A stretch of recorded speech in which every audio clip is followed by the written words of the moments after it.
Naghatag siyag pagkaon sa mga gigutom. Ang Ginoo naglingkawas sa mga dinapa.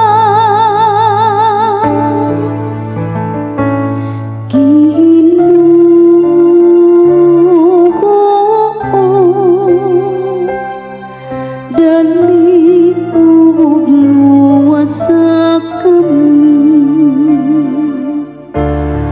Ang Ginoo naghatag og kahayag sa mga utang.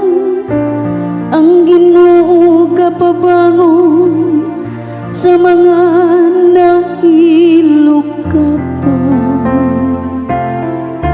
Ang Ginoo nahigugma sa mataharon.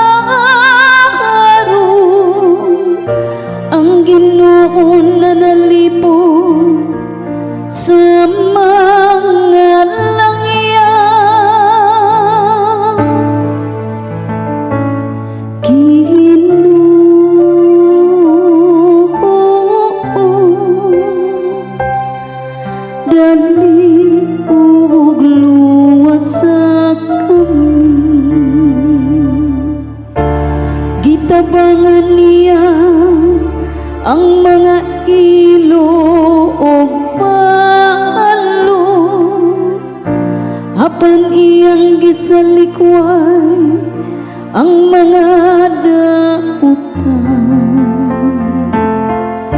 Ang Ginoo maghari hangtod sa kahangturan.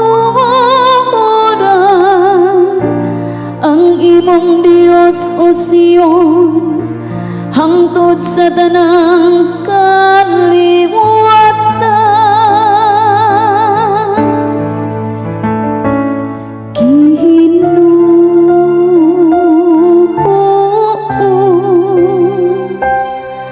Dali ug luwas sa kami.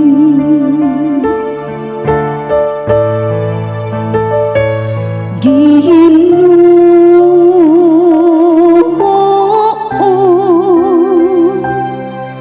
dali